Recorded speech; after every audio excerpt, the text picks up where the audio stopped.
began as a dreary fall morning in Pittsburgh quickly turned into something much darker. Services at Tree of Life, Dor Hadash, and New Light were just beginning. And no one was prepared for the living nightmare that would follow. Once again, here's Andy Sheehan. 5898 Wilkins Avenue. The complainant says they have an active shooter in the building. A second call says they are being attacked. Pittsburgh's darkest day began shortly before 10 o'clock.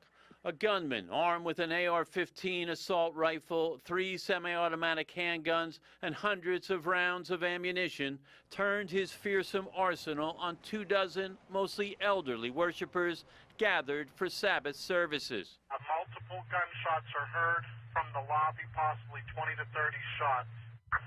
Where's that? It's going to be at 5898 Wilkins Avenue, Tree of Life Synagogue. The gunman burst through the lobby door firing, and then coldly and methodically he murdered, shooting defenseless members of each of the 3 congregations. And there at the other end of this part of the building was a man with a gun pointing it right at me. Joe Charney and some members of the Tree of Life congregation who had gathered in the Pervin Chapel would flee and take shelter, but the gunman proceeded to kill those who couldn't. And after shooting others from congregation Dor Hadash on the stairway, he descended into the basement, where Rabbi Jonathan Perlman from the New Light congregation had hid some of his congregants in a storage closet. One of them was 87-year-old Melvin Wax, who thought the danger had passed. So he left the storage room, and he was shot twice.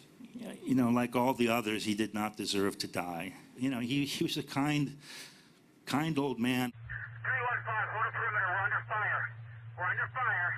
He's got an automatic weapon, he's firing out of the front of the synagogue. When he had killed 11 people and wounded 2 others, the gunman may have had thoughts of escape, but was confronted in the entrance doorway by Pittsburgh police.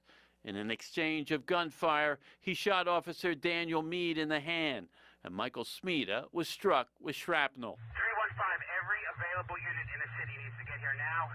All units hold a perimeter.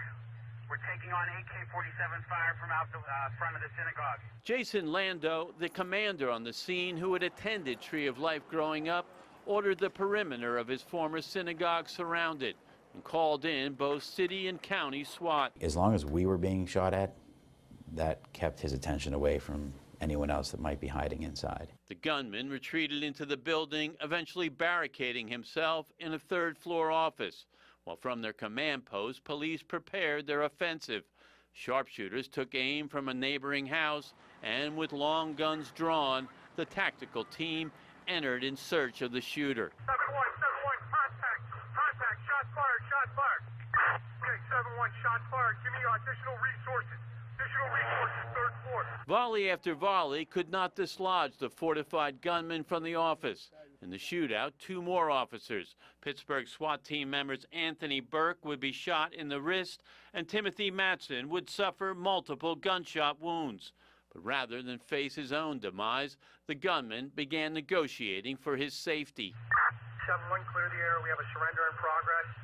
Suspects crawling out at this time. Clear the air. What the SWAT officers did was just, it was incredible. It was some of the most heroic things I've ever witnessed. And they were the ones that went in after him.